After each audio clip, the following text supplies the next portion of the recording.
Hello friend, आज हम आपको वो कहानी सुनाने जा रहे हैं रक्षाबंधन की, जिसे कोई नहीं जानता कि रक्षाबंधन की शुरुआत कैसे हुई। तो चलिए शुरू करते हैं। ये कहानी एक वचन की, एक छल की और उस भक्ति की जिसे भगवान ने स्वयं बंधन में बांध लिया। ये कहानी जब शुरू होती है जब माता लक्ष्मी ने अपने ही पति को बैकुंठ में नहीं पाया। बैकुंठ जहाँ आनंद की छाया बहती थी, आज वहाँ महीनों से सन्नाटा पसरा था और ब्रह्मांड के स्वामी अपने आसन पर नहीं थे। माता लक्ष्मी का हृदय व्याकुल था। उन्हें पता था कि उनके पति कहाँ हैं, परंतु वह उन्हें वापस लाने में असमर्थ थी। तभी देव ऋषि नारद वीणा बजाते हुए प्रवेश करते हैं और कहते हैं, नारायण नारायण माते, आपके मुख पर इतनी चिंता की लकीरें, सब कुछ कुशल तो है, प्रभु कहाँ हैं? माता ने दुखी मन से कहा, क्या कहूँ देव ऋषि नारद जी, जिनके होने से ही सब कुशल होता है वही यहाँ नहीं है। मेरे स्वामी मेरे नारायण पाताल लोक में हैं। देव ऋषि नारद ने सुना तो कहा, पाताल लोक में? पर क्यों माते? वहाँ तो असुर सम्राट बलि का शासन है, प्रभु वहाँ क्या कर रहे हैं? माता लक्ष्मी ने कहा, वही तो मेरे दुख का कारण है नारद जी, वह राजा बलि के द्वारपाल बने हुए हैं। क्या माता,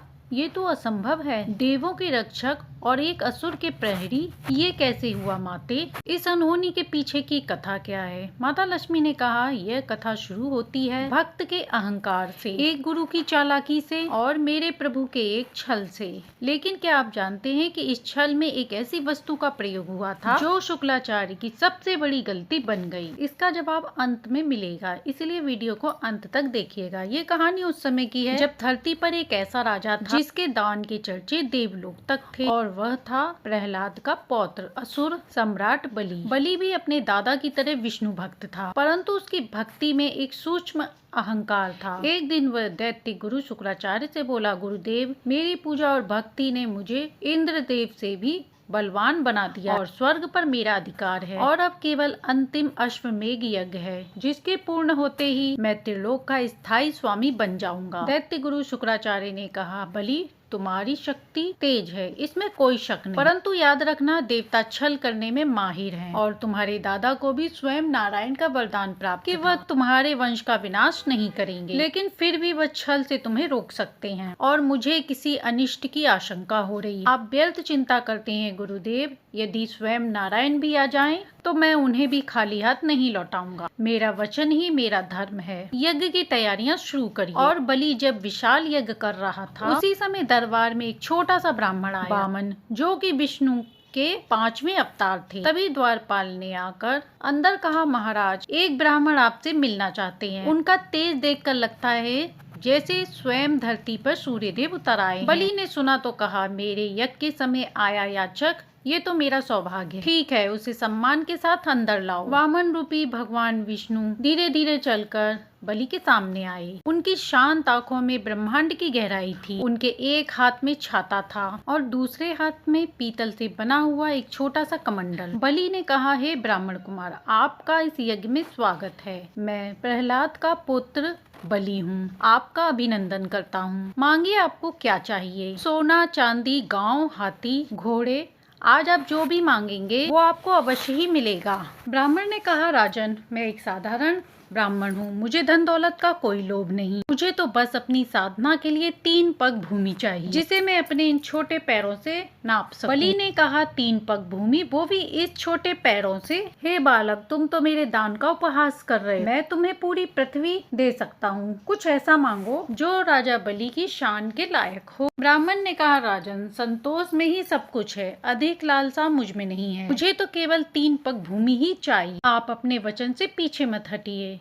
तभी शुक्राचार्य ने कहा, बलि, रुक जाओ, मेरी बात मानो, ये कोई साधारण बालक नहीं है, ये स्वयं विष्णु है और छल करने आया है। ये तुम्हारा सब कुछ छीन लेंगे, इन्हें कुछ भी दान करने का संकल्प मत लो। बलि ने कहा, गुरुदेव, यदि ये भगवान विष्णु हैं, तो ये मेरा सबसे बड़ा सौभाग्य है कि आज भगवान मुझसे स्वयं कुछ मांगने आए हैं, और वचन देकर पीछे हटना ये बलि का धर्म नहीं। जब बलि के वचन देने का समय आया तो शुक्लाचार्य ने सोचा, ये बलि ने तो वचन दे दिया और ये सब कुछ खत्म कर देगा, इसे रोकना होगा। मैं जल के पात्र के भीतर छिप जाता हूँ, यदि जल बाहर नहीं निकलेगा तो इसका संकल्प पूर्ण नहीं होगा, मुझे ही रोकना होगा इसे। और तभी शुक्राचार्य ने अपनी माया से एक सूक्ष्म रूप रखा और वह जल पात्र की नली में जाकर बैठ गए ताकि जल बाहर न निकले। जब जल नहीं निकला तो वामन समझ गए और उन्होंने सूखी हुई घास का एक टुकड़ा और मुस्कुराते हुए उसे पात्र की नली में डाल दिया। कुसा सूखा था, लकड़ी की तरह हो गया था और वह जाकर शुक्राचार्य की आंख में जा लगी और वह पीड़ा से छटपटाते हुए बाहर निकला। अब उनकी एक आंख हमेशा के लिए नष्ट हो गई थी। इसके बाद बलि ने अपना संकल्प पूरा किया और जैसे ही ये शब्द उसके मुख से निकले, इतिहास ने नया मोड़ लिया। उस छोटे से ब्राह्मण का पूरा शरीर अब पूरे ब्रह्मांड में फैल रहा था। वो वामन नहीं, अब त्रिविक्रम थे। उसने अपना पहला कदम उठाया और एक ही पग में भूलोक नप गया और दूसरे पग में संपूर्ण देवलोक और ब्रह्मांड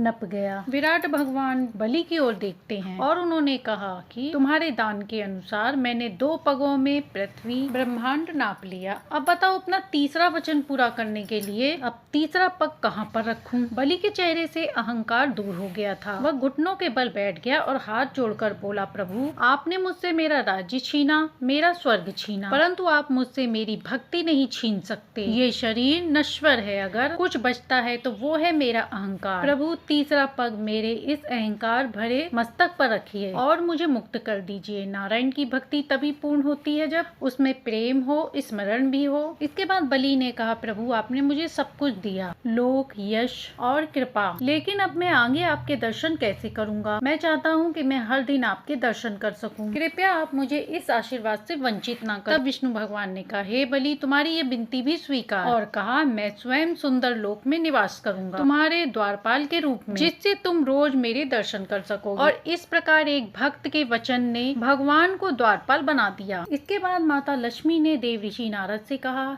कि देव ऋषि नारद जी, क्या मेरे स्वामी को लाने का कोई उपाय नहीं है? क्या वह हमेशा एक द्वारपाल ही बने रहेंगे? देव ऋषि नारद ने कहा कि मार्ग है माते, हर बंधन को काटने का एक सूत्र होता है, पर उसके लिए आपको उस राजा के पास जाना होगा जिसने आपके पति को बंदी बनाया है, और वहाँ आपको देवी के रूप में नहीं बल्कि एक बहन के रूप में जाना होगा। जब माता लक्ष्मी ने ये सब सुना तो उनकी आंखों में एक नई सी चमक आ गई। इसके बाद माता लक्ष्मी ने एक साधारण स्त्री का भेष बनाया और निकल पड़ी अपने स्वामी को वापस लाने, और इस तरह वह राजा के दरबार में पहुंच गईं, जहां उसने उन्हें देखा और कहा, देवी आप कौन हैं और इस तरह विलाप क्यों कर रही हैं? तब माता लक्ष्मी बनी स्त्री ने कहा, राजन, आज रक्षाबंधन का दिन है और मेरा कोई भाई नहीं है जिसकी कलाई पर मैं ये राखी बांध सकूं। राजा ने ये सुना तो वह भावुक हो गया और उसने कहा, बहन, आज से तुम मुझे अपना भाई मानो, लाओ मेरी कलाई पर ये रक्षा सूत्र बांधो। इसके बाद माता लक्ष्मी ने रेशम से बने धागों की एक सुंदर सी राखी उसकी कलाई पर बांध दी। राजा बलि ने कहा, बहन,